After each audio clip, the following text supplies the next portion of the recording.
Welcome to this week's OK at Work with myself, Sarah Sawyer, my colleague Russell Berger, both attorneys at Offit Kurman. And today we are talking about when maybe a business owner doesn't get it exactly right the first time, and they're having to figure out a way to fix a legal mistake they might have made, correct course. We see this a lot with employment policies, for instance, and different things they might have put in place. Maybe that's something in place that's not enforceable. Maybe you haven't accounted for the law. And so you're already off and running, doing things, making mistakes. And then you find out that it's a mistake and it's a problem and you've got to unwind it. And it's a little bit challenging sometimes to do that and can be quite intimidating. I know I've had clients sometimes who feel pretty intimidated by that fact because there's a little bit of an emotional component, I think, as well, to realizing you didn't do something correctly and that you need to fix it. So what are some things that business owners should be thinking about when that moment of realization happens, either through talking to counsel, reading an article, something playing out? Where do business owners begin, Russell? Yeah, and to piggyback on what you said, I think a lot of the times business owners learn about mistakes by getting sued for them and maybe being sued by one employer or one instance, but realizing, oh no, this is a much broader problem. I'm dealing with a very narrow aspect of it right now. So there's lots of ways that it can come to light. And generally speaking, the first thing you should do is recognize it and figure out a plan to correct it, particularly in employment space where exposure continues. If you don't fix it, the problem persists. When you fix it, you can at least put a finite time on your statute of limitations, your period of exposure. But really, I think the rubber really meets the road here. You come up with a plan to fix it, but how do you implement it? How do you message it? How do you do that in a way that doesn't result in the other 100 employees saying, huh, I think you were doing it wrong before. I'm going to sue you. And so there's different strategies that can be implemented for doing that. And one of the things that I often recommend is, and I think this is very natural, but like make a bunch of changes at the same time. Because usually when you realize something is off, there's more than one thing that's off, and not necessarily one that they all carry legal risk, but there's things you want to change, there's things you want to update. It might be reclassifying a position from exempt to non-exempt and ending any potential exposure for misclassification there.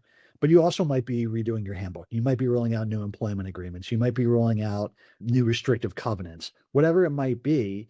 But if you do all those things at once and you message it as, look, we're updating our employment policies, I think that gives employers a lot of cover as opposed to just saying, well, we were doing this one thing wrong, so we have to change it now because the law says we got to change it. Yeah. And also, a part of following the process you just described means you're going to probably keep doing things the wrong way for some additional period of time while you're figuring it out. And I think it is important to be comfortable with that because if you've already been doing it wrong, there is sometimes a knee jerk reaction feeling to feel like, I've got to fix this right now. I'm exposing myself to additional risk. And yes, that's true.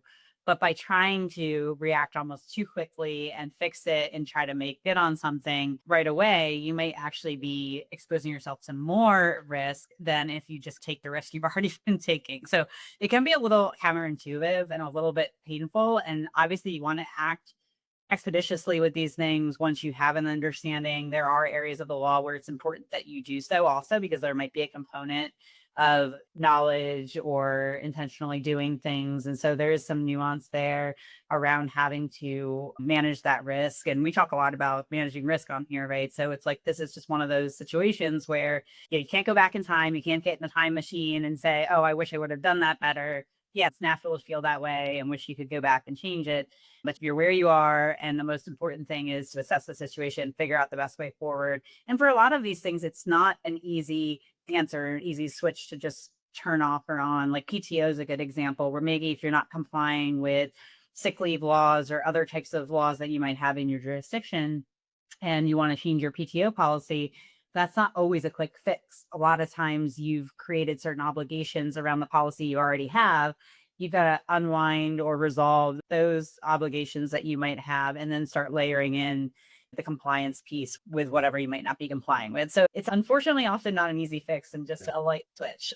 Well, I think you want to rush to come up with a solution, but you don't want to rush to implement the solution. You want to be strategic about how you implement a fix.